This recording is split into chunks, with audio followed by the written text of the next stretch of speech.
Hello दोस्तों, my name is Ashish Rathore. I am back with another video. दोस्तों एक बार फिर से आपका स्वागत है मेरे चैनल पर। अगर आपने मेरा चैनल अभी तक सब्सक्राइब नहीं किया है तो कर दीजिएगा दोस्तों। और आज की वीडियो बहुत ही अच्छी होने वाली है, आखिर तक देखनी है, कोशिश कीजिएगा। शुरुआत करते हैं आज की वीडियो की। दोस्तों हम सुनते आ रहे हैं भारतीय रेलवे भारत की लाइफलाइन है। अपने छोटे छोटे सपनों को पूरा करने के लिए लोग निकल पड़ते हैं इसी रेलवे के द्वारा और एक राज्य से दूसरे राज्य में कुछ ना कुछ रोजगार पाने के लिए जाते हैं। तो भारतीय रेलवे अगर बंद हो जाए तो सब कुछ बंद हो जाता है, ऐसा होता है।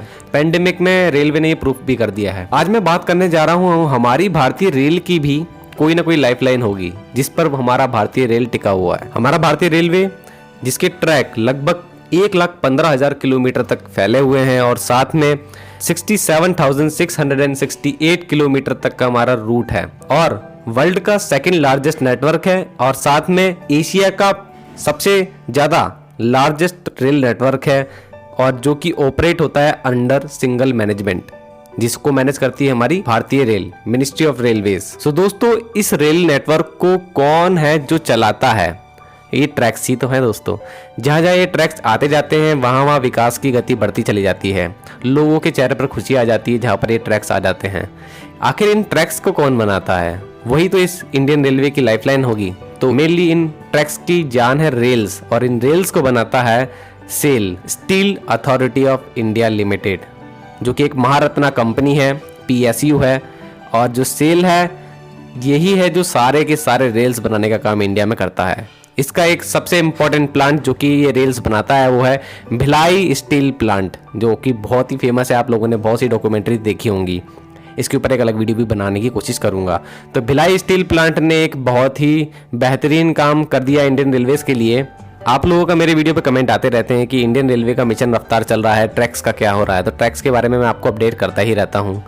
तो इन ट्रैक्स के लिए न्यू रेल्स के ऑर्डर दिए गए थे RDSO के द्वारा और ये जो कॉन्ट्रैक्ट है वो सेल को दिया गया। उसके बाद सेल ने इस तरीके के रेल्स बनाए हैं और उन रेल्स का उनने अभी लॉन्च कर दिया है 30 जून 2020 को। दोस्तों लॉन्चिंग के वक्त वहां पर स्टील मंत्रालय मतलब मिनिस्ट्री ऑफ स्टील के सेक्रेटरीट लेवल के लोग, इंडियन रेलवे के सेक्रेटरीट लेवल के लोग और साथ में जितने भी सेल के अधिकारी थे वो मौजूद रहे और बहुत ही हाई प्रोफाइल वहां पर एक तरह से इसकी लॉन्चिंग हुई है। तो अब इसके बारे में बात करता हूं कि सेल के director and CEO Anil Kumar Chaudhary ji ने क्या क्या बताया है। तो अनिल कुमार चौधरी जी की मैं बात बताता हूं आप लोगों को। सेल का भिलाई संयंत्र भारतीय रेलवे के कड़े तकनीकी मानकों और बदलती जरूरतों को पूरा करने के लिए अपनी प्रक्रियाओं में जरूरी बदलावों के जरिए लगातार नए वैल्यू एडेड प्रोडक्ट के विकास के लिए जुटा रहा है। साथ में उन्होंने कहा कि vanadium micro alloyed steel rail जो कि बहुत ज्यादा स्ट्रेस दबाव सहने के लिए बनाई गई हैं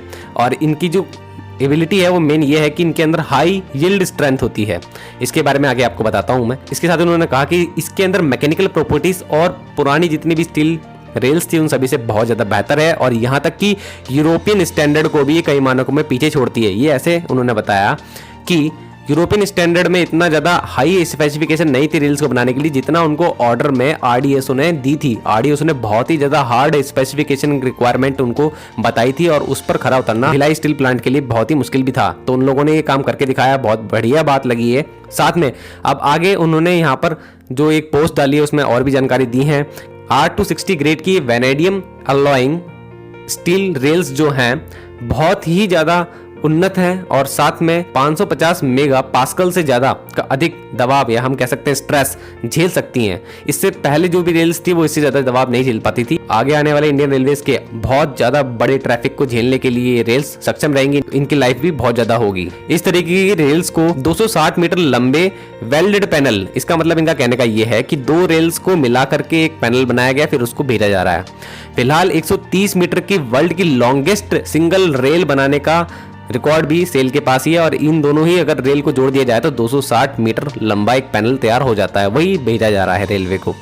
अब साथ में बात करते हैं RDSO ने क्या क्या मापदंड भेजे थे। उनका कहना था कि इस तरीके के रेल की स्टील को बनाने के लिए इसकी स्ट्रेंथ ज़्यादा होनी चाहिए, साथ में इसके अंदर जो हाइड्रोजन कंटेंट है वो 1.6 ppm पार्ट पर मिलियन होना चाहिए।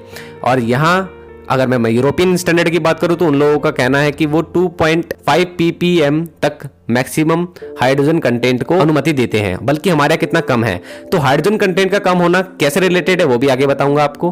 तो ये R260 जो रेल है, इन रेल का जो उत्पादन है वो पूरी तरीके से जो मॉडर्न यूनिवर्सल मिल है भिलाई स्टील प्लांट की, वहां पर शुरू हो चुका है काम। तो दोस्तों हमारे हैवी लोकोमोटिव्स और हैवी ट्रेन्स और हैवी ट्रैफिक, बहुत ज़्यादा ट्रैफिक को झेलने के लिए ये रेल्स बनाई गई हैं और इस पे कोई भी अच्छी स्पीड में ट्रेन चलाई जा सकती है बिना किसी दिक्कत के। अब बात करते हैं फिजिक्स की। सबसे पहली बात, मैंने आपको हाइड्रोजन कंटेंट की बात बताई थी कि हाइड्रोजन कंटेंट का स्टील मैन्युफैक्चरिंग में क्या रिलेशन है। स्टील मैन्युफैक्चरर क्यों इतना ध्यान देते हैं हाइड्रोजन कंटेंट पर कम करने के लिए? दोस्तों बहुत ही ज्यादा कम मात्रा में, पार्ट पर मिलियन में मौजूद हाइड्रोजन भी किसी भी स्टील से बने उत्पाद के लिए खतरनाक हो सकती है। अगर वो रेल है तब तो बहुत ही ज्यादा इंपॉर्टेंट देना पड़ता है इस चीज को, अगर हाइड्रोजन मौजूद है। ऐसा इसलिए हाइड्रोजन कंटेंट हमें कम करना होता है जब हम स्ट्रेंथ बढ़ाते हैं स्टील की स्ट्रेंथ बढ़ाना है तो हम कुछ ना कुछ इसमें अलॉय ऐसा मिलाएंगे। जैसे हमने यहाँ पे वेनेडियम का यूज किया है और बहुत ही माइक्रो क्वांटिटी में वेनेडियम यूज करते हैं, तो इस तरीके की स्टील को हम कहते हैं हाई स्ट्रेंथ लो एलॉय स्टील। ठीक है दोस्तों, ये इसका टाइप है। तो अब हाइड्रोजन कंटेंट अगर होता है तो मेनली दिक्कत ये आती है कि वो स्टील की मैकेनिकल प्रॉपर्टीज को थोड़ा सा चेंज करने में सक्षम है और ब्रिटल कर देता है स्टील को। ब्रिटल का मतलब ज्यादा कड़ा कर देता है, क्रैक जल्दी आएगा, कड़ा कर देता है, बहुत ज्यादा हार्ड कर देता है, हद से ज्यादा। साथ में डक्टिलिटी रिड्यूस कर देता है। मतलब डक्टिलिटी रिड्यूस हो गई तो वो क्या है कि अपने आकार को, जब उसका आकार बदलता है तो भी उसके अंदर क्या होगा, क्रैक आने की संभावना बढ़ जाती है। तो कभी भी थर्मल एक्सपेंशन होगा या फिर ज्यादा दबाव पड़ गया रेल पर तो वो जल्दी से क्रैक हो जाएगी, उसकी लाइफ भी कम हो जाएगी। तो हाइड्रोजन कंटेंट कम करना होता है। तो 1.6 ppm हमेशा से ही सेल ने फॉलो किया है और जो अभी तक रेल बन चुकी है और जो आगे बनेंगी सभी में 1.6 ppm को ही मेंटेन रखा है भिलाई प्लांट ने। तो ये भी एक अच्छा अचीवमेंट है सेल के लिए। तो दोस्तों अब बात करते हैं वेनेडियम क्यों यूज किया गया। तो नाम में बहुत कुछ छुपा है दोस्तों। हाई स्ट्रेंथ लो एलोइंग स्टील ये है। लो एलोइंग एलिमेंट इसके लिए चाहिए, मतलब कि बहुत ही कम मात्रा में एज अ अलॉय कोई एलिमेंट मिलाया जाए स्टील के अंदर और उसकी जो स्ट्रेंथ है, डक्टिलिटी है, वो इंक्रीज कर दी जाए तो वेनेडियम यूज करा जाएगा। तो वेनेडियम की अगर मैं बात करूं, वेनेडियम का जो मॉलिक्यूलर स्ट्रक्चर है, फाइनर ग्रेन स्ट्रक्चर, हेल्प करता है स्टील की डक्टिलिटी बढ़ाने में, ओवरऑल स्ट्रेंथ को बढ़ाने में। तो इसलिए हम वेनेडियम यूज करते हैं मेनली, अब मान के चलिए आप।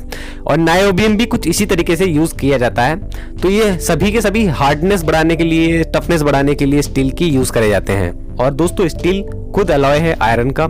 आयरन में कुछ बहुत ही स्मॉल अमाउंट में कार्बन की प्रेजेंस और साथ में और भी मेटल्स की प्रेजेंस होने पर उसके अंदर कुछ चेंजेस आते हैं, रस्ट रेजिस्टेंस उसके अंदर आ जाता है और साथ में उसकी हार्डनेस बढ़ जाती है। तो उस वक्त हम आयरन को स्टील कहते हैं। तो उसमें फिर हम वेनेडियम जैसे मेटल्स को मिला करके इसकी और हार्डनेस को अचीव करने के लिए ऐसे काम करते हैं। अब मिश्र धातु आपको पता होगा तो उन्हें अलॉय मेटल कहते हैं। तो अलॉय एलिमेंट जो कि है स्टील के लिए यहाँ पे वेनेडियम है, जो कि उसकी कुछ प्रॉपर्टीज को या कुछ मैकेनिकल प्रॉपर्टीज को इंक्रीज करने के लिए मिलाया जा रहा है। अब मेन चीज उन्होंने क्या कही है कि मैकेनिकल प्रॉपर्टीज में दो चीज बहुत ज्यादा इंप्रूव हुई है, वो है yield strength, ultimate tensile strength. Yield strength का मतलब होता है दोस्तों, उन्होंने जैसे कि बताया कि 550 मेगा पास्कल तक झेल सकता है ये, या उससे ज्यादा झेल सकता है। तो मैंने सेल से रिलेटेड कुछ आर्टिकल्स पढ़े और वहां पर मेरे को जानकारी मिली कि स्पेशल टाइप की जो ये रेल्स है इसके अंदर जो यील्ड स्ट्रेंथ है वो लगभग 630 मेगापास्कल तक हो सकती है, मैक्सिमम इससे भी ज्यादा हो सकती है, लेकिन मैं आपको एक नंबर बता देता हूं, 630 मेगापास्कल तक झेल सकती है, जो कि अभी तक कोई ऐसी रेल इंडियन रेलवे में है नहीं कि इतना झेल पाए। और यील्ड स्ट्रेंथ से यहाँ पे ये मतलब है कि लगभग अगर 630 मेगापास्कल तक अगर यहाँ पर दबाव पड़ता है, प्रेशर स्ट्रेस पड़ता है, तो हम ये समझ सकते हैं कि यहाँ पर ये रेल ब्रेक नहीं होगी और इतना स्ट्रेस झेल सकती है। इससे ऊपर जाता है तो भी हम यहाँ पर कह सकते हैं कि ये ब्रेक होने से पहले बहुत ज्यादा हद तक वेट झेल पाएगी और ये इसकी लाइफ को दर्शाता है कि बहुत ज्यादा लंबी इसकी लाइफ रहेगी। तो यील्ड स्ट्रेंथ को आप समझ गए होंगे। अब बात करते हैं अल्टीमेट टेंसाइल स्ट्रेंथ की, जो कि मेरे को पता लगी कि 880 तक की अल्टीमेट टेंसाइल स्ट्रेंथ हो सकती है इसकी, 880 मेगापास्कल तक। मतलब इतना स्ट्रेस जब इस पे पड़ेगा तो इसके अंदर कुछ डिफॉर्मेशन आएंगे, इसकी साइज में चेंजेस आएंगे, लेकिन ये इतना पास्कल तक अपने आप को ब्रेक होने से बचा सकता है। मतलब ब्रेक नहीं होगी ये रेल्स, इसके अंदर क्रैक्स नहीं आएंगे। तो ये इसकी अल्टीमेट टेंसाइल स्ट्रेंथ है। तो ये बहुत ही ज्यादा सिक्योरिटी देंगी इंडियन रेलवेज में ओवरऑल। अब दोस्तों आप लोगों को कैसा लगा ये वीडियो? हम लोग जैसे कि बता रहे हैं कि रेल्स को चेंज किया जा रहा है, मेनली न्यू दिल्ली से हावड़ा और न्यू दिल्ली से मुंबई, और जो बेसिकली गोल्डन क्वाड्रिलेटरल है उसी की ट्रैक्स को बहुत ज्यादा ध्यान दिया जा रहा है। तो उनके लिए इसी तरीके की रेल्स की जरूरत है। तो अब भिलाई स्टील प्लांट के बारे में तो आपको मैं आगे कभी ना कभी बताऊंगा ही। तो पीयूष गोयल जी ने बहुत सारा अप्रिसिएशन दिया है और देश में सभी की तरफ से जितने भी उद्योग है उनकी तरफ से इनको अप्रिसिएशन मिल ही रहा है, क्योंकि क्योंकि ये इंडियन रेलवेज की जान है और इंडियन रेलवेज को वो बना करके दे रहे हैं जो कोई भी फॉरेन कंपनी से नहीं लिया जा रहा है, इंडियन कंपनी से लिया जा रहा है, वो भी सालों से। और सेल ने ये करके दिखाया और भरोसा बनाया रखा है इंडियन रेलवे ने भी सेल के ऊपर। तो हम लोगों को भी बहुत गर्व है और बहुत ही ज़्यादा अच्छा लगता है कि जब कोई PSU करता है अच्छा काम देश के लिए।